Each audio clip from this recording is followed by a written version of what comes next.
You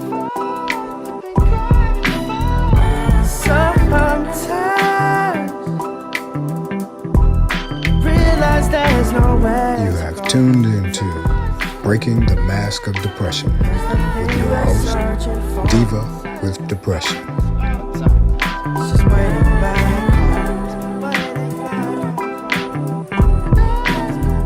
Hey guys, welcome to Breaking the Mask of Depression with me, your host, the Diva with Depression. I hope everyone is doing well. I hope you are finding a little peace in every day. And I hope that you are taking care of yourselves, most importantly. Today we are going to talk about something that has been haunting me since the beginning of my time, but intensely since I have had my experience with serious depression. Guess what? I can't fucking sleep, y'all. I just can't. It started out when I was younger that, I wouldn't sleep, and everybody said, oh, well, when you come home and you go take a nap, then it's hard for you to sleep at night.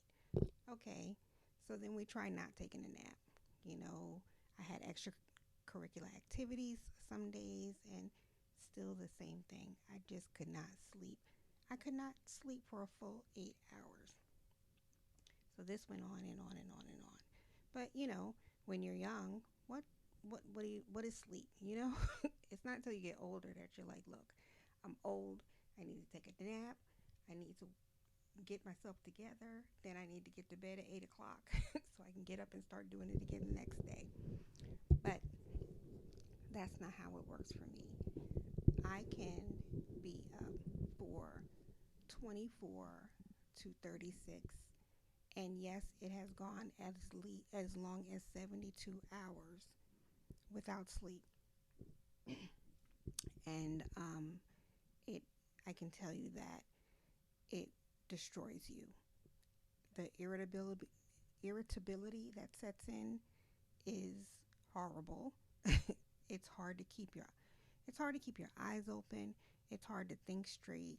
And everyone from the therapist to the primary care doctor to the psychiatrist, everyone is stressing how important it is to get sleep.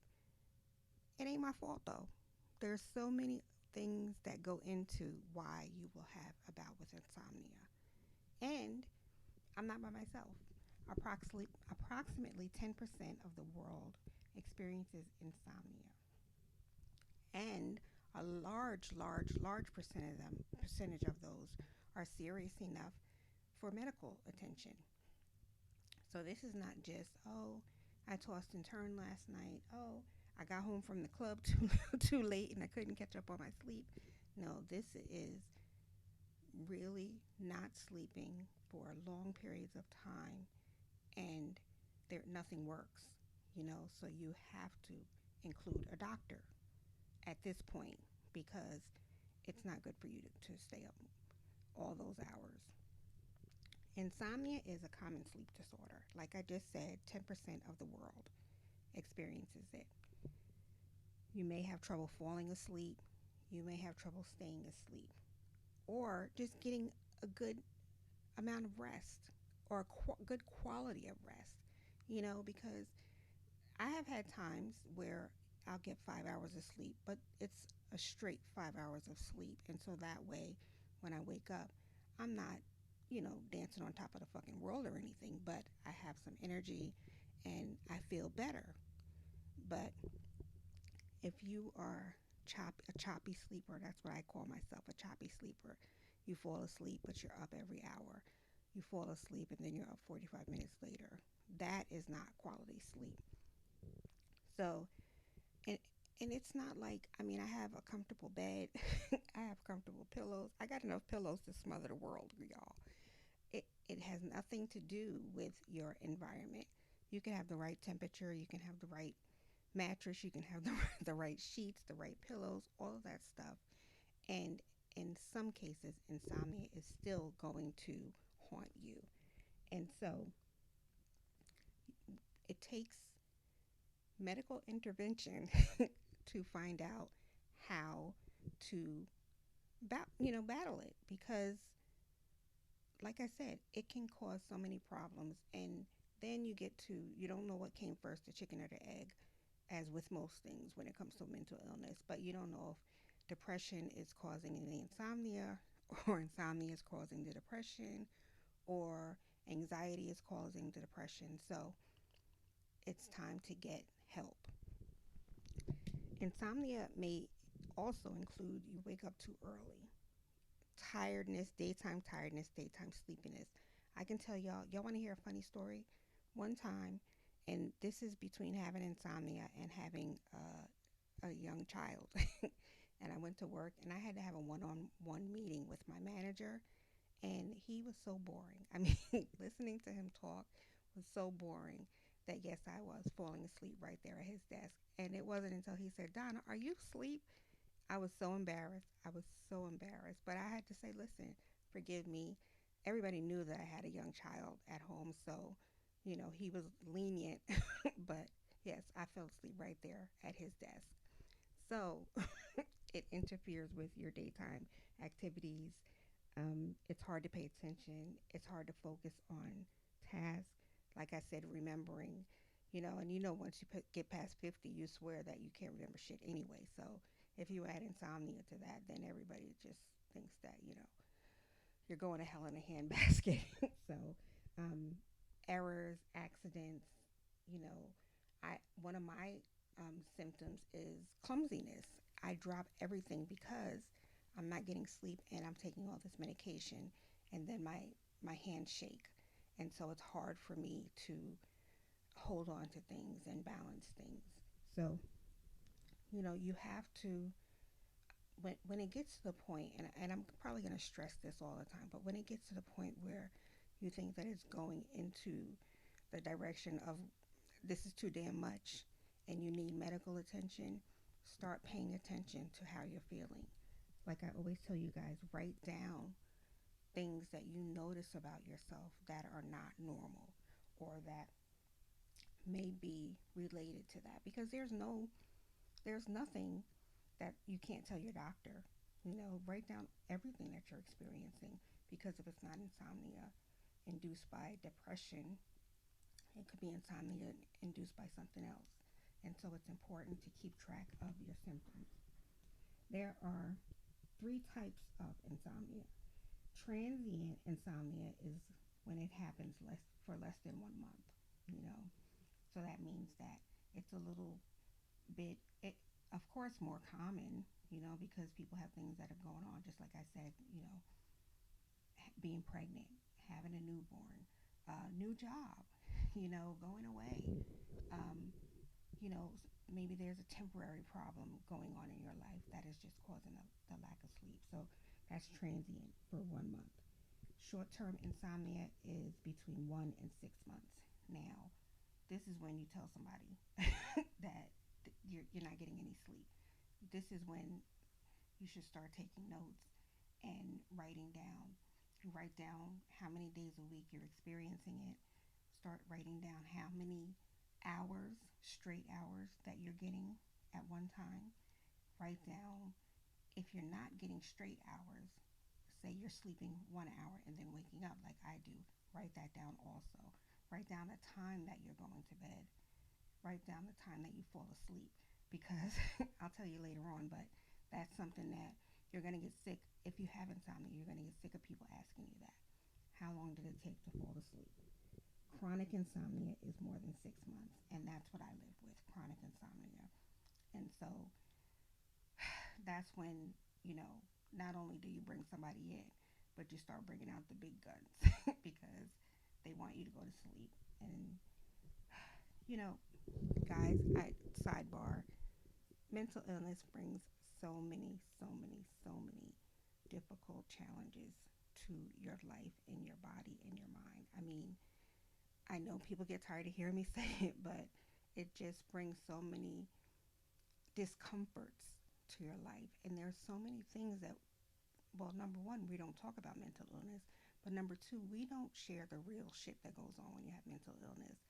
This is some real shit. And I can tell you that it, it's it's another debilitating symptom of a mental illness, not being able to sleep for days at a time, months at a time. So don't feel bad about starting to really paying attention to how you're feeling and what you're going through and writing it down. Nothing is too big, nothing is too small. You must do what you have to do to take care of yourself. Insomnia can be classified as primary insomnia, and that means that insomnia is present with no coexisting disease. So, you know, like I said, it could be a change in your life, it could be a change in age, and, that's just saying maybe you go from 30 to 35. Things change, hormonal change for women, um, different, a different pattern of, I don't know, doing things. Say you go to sleep after the late show, for all your life, but then you decided that you're going to go to sleep at 10 o'clock and forget the late show. Even that it's going to take you a while to adjust to, so you may have some sleep interference during that time. Comorbid insomnia is when insomnia exists with another medical or psychiatric condition. And so that's what I was saying. You know, it doesn't have to just be a change, and it doesn't have to be just a coexisting disorder, but it could be both, and so that means that, say that you've never lived with bipolar disorder, but you started later on in life. That's a change. And the bipolar disorder itself is the coexisting condition. And so that is cause for concern, because now you have to get treatment for the bipolar disorder, and you need to talk to someone about the insomnia. But that's what, um, when I say the chicken or the egg, you know, did the insomnia come first or did the mental illness come first? And you just don't know. And insomnia, of course, can intensify anything. It can intensify a heart condition, if you don't get the help that you need, or if you don't start to do something about getting some quality sleep. The psychiatric condition is the same. It can intensify the insomnia, or vice versa. The insomnia can intensify the mental illness, because you can't be yourself. You can't be your whole self if you're not getting any sleep, if you're not getting any quality sleep. And so I'm going to try to stay in order of what happened with me. So I told you that I've always had sleep issues. I was always a vampire, and I still am. It doesn't matter how much sleep I get, I still function better after 4 o'clock in the afternoon. It does not matter what I do.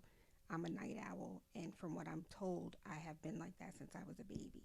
So, you know, those patterns were not any cause for concern, because that's just who I was. And of course, you can say that if you're functioning at between 4 and 1 or 4 and 12, then you're going to, be sleepy the next day. But I wasn't like that. I did pretty well. But as I got older, um, and started gaining some weight after having my first child and gaining weight, and then you start to notice things that sort of go along with not sleeping, and snoring is one of them. Snoring is, and snoring can be anything. Snoring can be mean that you gain weight. Snoring could be asthma. It could be bronchitis, your tonsils. So many things that snoring can be. But insomnia paired with something that's interrupting your sleep, the first thing that they will do is talk about sleep apnea. And what sleep apnea is, it's a sleeping disorder that causes a person to stop breathing while they're asleep. And so the sleep interruptions can happen, once, or it can happen 50 times during a night. And that's where it starts to affect your overall health. And once you go to the doctor, then they'll determine whether you have to have a sleep study. In the sleep study, you either, well, I know when I first started doing it, you had to go to a facility, and you had to spend the night in a medical facility, and they put all of these think chargers on your head to measure your sleep pattern. You had to have um, things placed on your chest so they can measure how many times you stop breathing. And I want to say that the highest number that I've had is 60 to 70 times an hour. I think I stopped breathing. I think that's what it was the first time that I went for a sleep study. Now you can do it at home, and they will give you a device that you wear around your arm, I believe, and an electrode or something that you put on your chest, and you just leave it on, and it will measure it. It's connected. Once it's plugged in, it's connected to one of those labs, and they will keep track of your sleep during the night and the sleep apnea study. So your airway is blocked, and that's what stops you from breathing. And so, of course, afterwards, they will determine whether your sleep apnea is bad enough for a CPAP machine. And that is a machine that gives you air or oxygen. That's what I say. It just gives you oxygen during the night. Cover your nose, and it helps you to breathe um, regularly throughout the night. Um, it's the bulkiest, most annoying shit ever. I'm going to tell you that right now. But it is worth it. I do see when I wear mine regularly, you do see the changes and how it can improve. So that would be what they would do next. After the sleep apnea, depending on the whether that cures the problem, whether it improves the problem, after that, if they start to determine that the sleep apnea, the insomnia is caused by other outside forces, then we're going to take it further. And so, of course, with me, it became the mental illness that was indeed making my insomnia worse, taking it to, and I'm not exaggerating, life threatening levels. And that was with the sleep apnea, the CPAP machine. I was still not sleeping, and I'm still not sleeping. And so that's when you have to, well, by this time I was in therapy regularly. I had, once I had the breakdown, is when things started to get worse and worse and worse. And I'm already on depression medication and anxiety medication and different things like that. But none of it is helping to sleep. And so it wasn't until I want to say about 5 years ago that they realized that I had PTSD, which is post traumatic stress disorder, and that had graduated to complex PTSD, which is worse than, PTSD is horrible. Complex PTSD is, whew, y'all, it ain't no fucking joke. But because of my PTSD and the reaction to it and the different symptoms of my PTSD, that was contributing to my not sleeping. And so, with PTSD, you're just like always heightened. You're always on you're always on guard, depending on what type of trauma you were um, involved in. There could be different reasons why you're always in a heightened sense, but you're always on. You cannot let your guard down. You cannot close your eyes. You cannot, you know, you always have to be on your toes. You know how they when they take hunting dogs into the forest. I'm not saying that anybody's a dog, but when they take hunting dogs into the forest and their tails and their ears go up. When you have PTSD, you live like that. You're always living. You have to be aware of your surroundings. You have to be aware of noises. And so people didn't realize that it was connected. And so no one ever said that to me, that that's why that's a factor in your insomnia, that your PTSD is so severe that you don't go to sleep. And supposedly it's more common in women, of course. Like what the hell else do we have? Just add it to the list, But PTSD is supposed to be more severe and more common in women. And, I don't know. This is a sidebar because I just thought of it. I don't know if, how they say women are more in tune with other things, they're more emotional. I don't know if that's it, I wonder. But in any case, there's a difference, and women struggle with PTSD more. And so my insomnia is increased by my complex post traumatic stress disorder.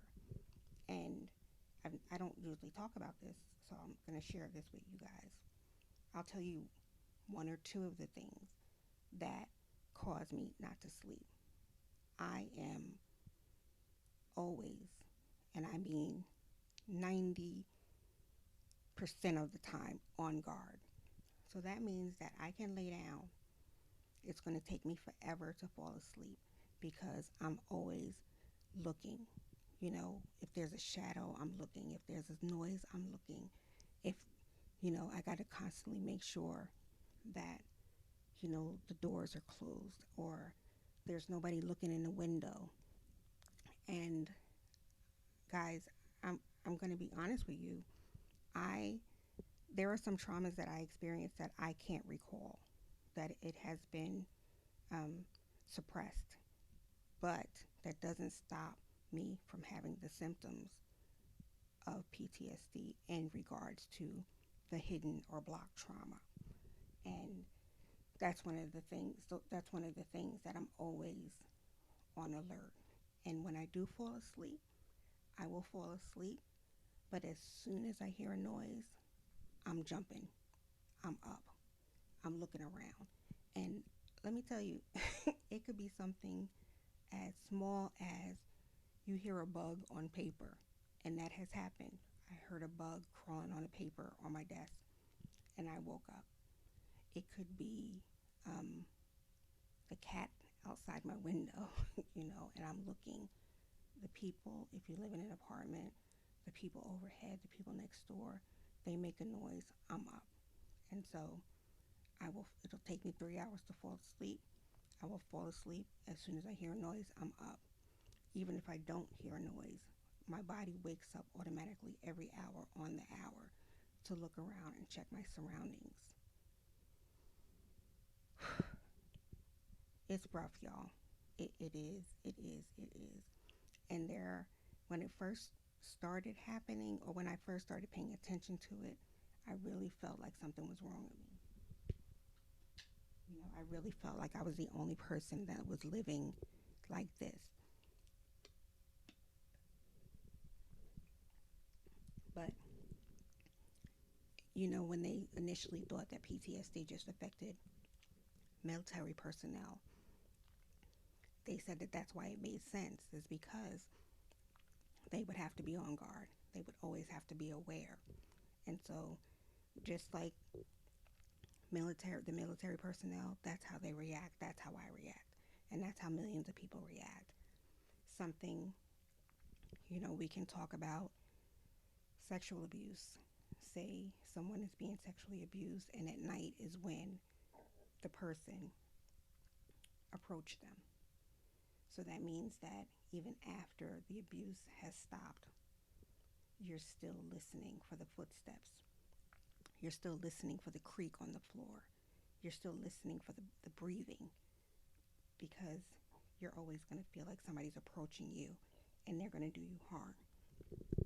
And so that's why I don't sleep, because I'm always scared, always. And I could be laying in the bed, I could be laying in the recliner, it doesn't matter where I'm at. I'm always on guard.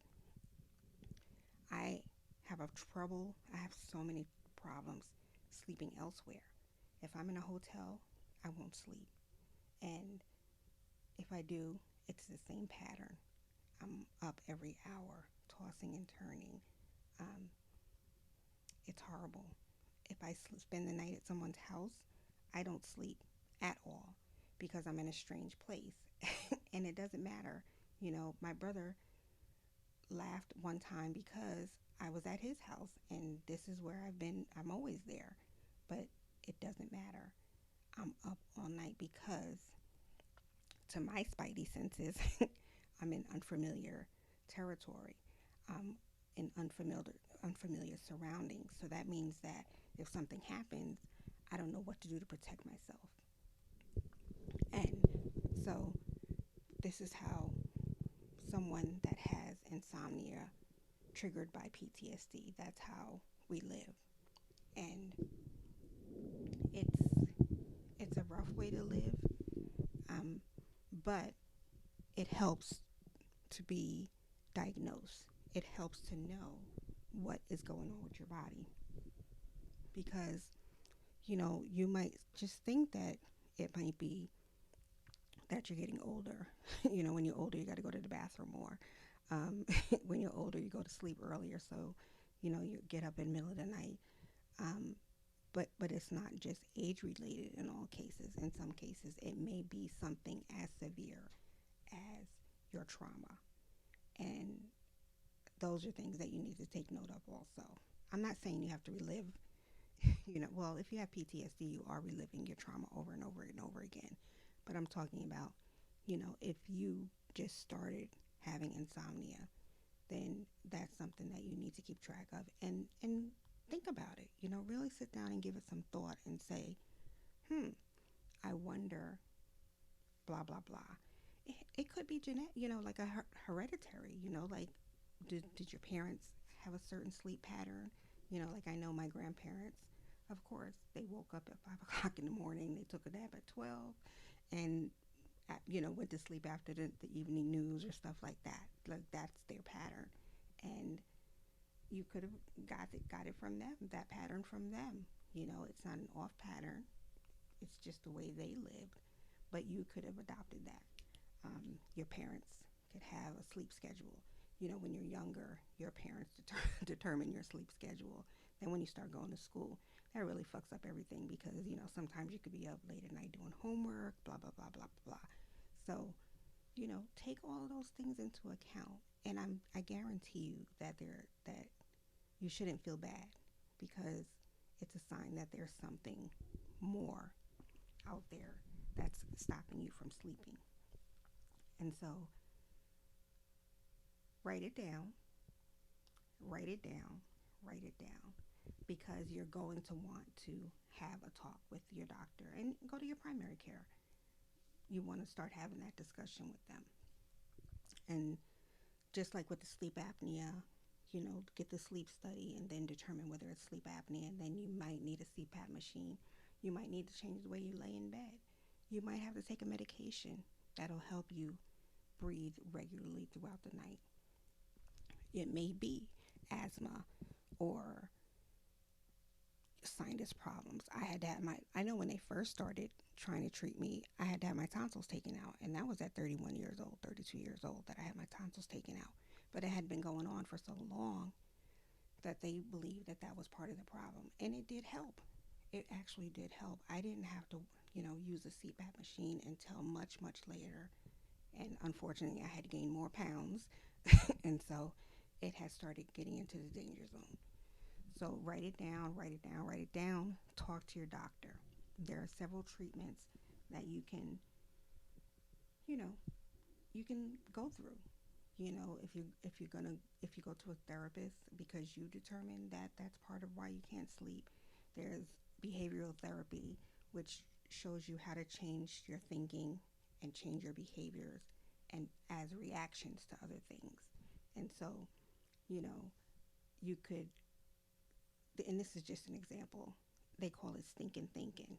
So if you're always saying, oh, I'm a loser, oh, I'm a loser, then change your thinking to, I did well today. I did such and such today, and that's good. And I'm proud of myself. Me, the CBTs and the DBTs, though I have a horrible relationship with those therapies, but that is one of the things. Light therapy. You can have a light box or a light device that mimics daytime light. And I share this on my Instagram page, and I believe I wrote a blog about it because I have a small one that I keep like at my desk.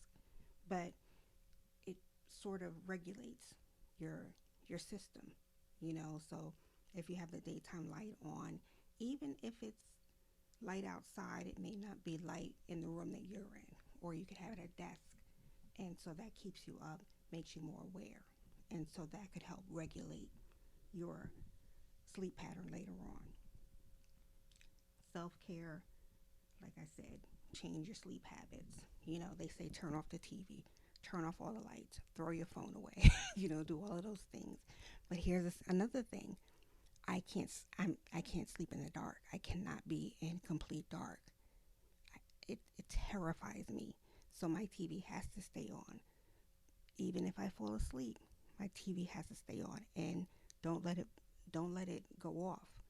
I'm up right away because I guess I'm not in full REM sleep, and the light pattern changes, and I see that my TV is off, and I wake up instantly. But that's how, that's part of what they say could make your sleep habits bad. Keeping the TV on, having the light from your phone on, even some of the alarm clocks, that have the bright numbers. They say that bothers you, so you can change that. Get a new mattress, get a new pillow. Um, I know sometimes some of us get overheated. Get a cooling blanket. Um, get a weighted blanket to help control, you know, your body reaction, your body temperature. That does help. The weighted blanket does relax me, but it doesn't help with my sleep. But I know a lot of people that ended up getting a weighted blanket and it helped them. Medication, of course, is that's the third thing. It's I don't want to say it's inevitable, but when it gets to drastic proportions, of course, medication is going to come into play. Some people live for Tylenol PM, whatever PM you need. It used to help. It doesn't help me anymore. No less that because of all my medications, I cannot take one of the PM drugs and be safe. So, but that may start out. You may have a migraine, that's why you're not sleeping, or you may have a headache and you're not sleeping, and the PM may help. That's what some people do. If you're going at this point to the doctor will tell you about different medications. Sedatives is what they're called, that will help you. Um, I never name medications on here, but there are several sedatives that will they'll knock you out. Um, but it doesn't help with the quality of sleep. I will say that's my experience. It doesn't. It will knock you out for a couple of hours, but you'll still wake up and you won't feel rested. You won't feel rejuvenated. And so, guys, I share all of these things because we all are struggling in some area, some way, some form, some fashion. And I figure if I share what I'm going through, then that might help someone else. And so, like I said, keep track of what you're going through, keep track of your symptoms. Listen, even if you have a newborn baby, you know, that's not a reason for you to not get any quality sleep, because you put the baby down for a couple of hours, right? I couldn't sleep even when I did that. So pay attention to your surroundings, pay attention to how you're feeling, pay attention to what people say to you.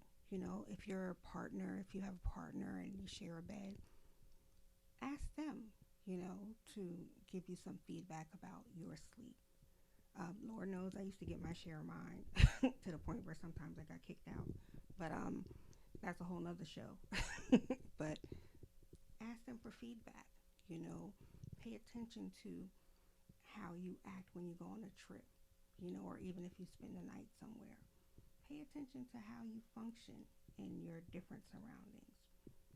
Write it down, keep track of it, because the only way that you're going to keep on top of what's wrong with you is by writing it down.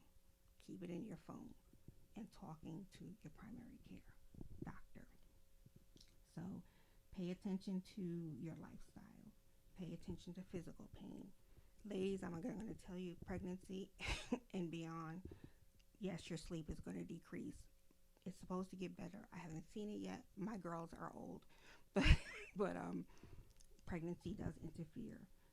Age, like I said, age can come into play because you get older, you don't sleep as much. You may be taking a medication at this point. You may have to go to the bathroom 25 times a night. Doesn't all of those things, neurological disorders, come into play. Do you have like a muscle disorder, or do you have lupus? Do you have, you get all of these things tested so that when the doctor comes back with your test results, you have some input. So guys, that's my where the fuck is my sleep at episode. I hope that this helps. I hope that listening to my crazy ass tell all my stories helps you to recognize whether or not you have a disorder that is severe enough for you to get some help. Whatever you decide to do, make sure that it's safe. Don't go taking sleep pills and sleep medications and PM medications if you're already on medication. You got to check to make sure it doesn't interfere, because we just want you to go to sleep. We don't want nothing else. You just want to get some sleep. Do not hurt yourself unnecessarily trying to get some quality sleep. I thank you guys, of course, for listening to another episode. And I thank you all for your support. Actually, I've been getting a lot of feedback, and I am grateful. I love feedback, good, bad, and different, because it helps me to adjust my style and to do more to get the help to you. So if there's something that you'd like to hear me talk about, if there's something that you'd like me to go over or even rebroadcast, I can do that too. Rebroadcast something if it's an issue that you want to hear more about, I can do that too. Go to my website, www.divawithdepression.com. Of course, you can message me on Facebook, Instagram, Twitter, TikTok, all of those platforms. I am here to help you. Helping you helps me, believe it or not. And so make sure that you try to take care of yourself.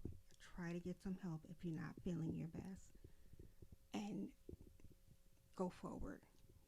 I want you guys to find some peace in your life, even if it's just for a couple of hours when you're sleeping at night.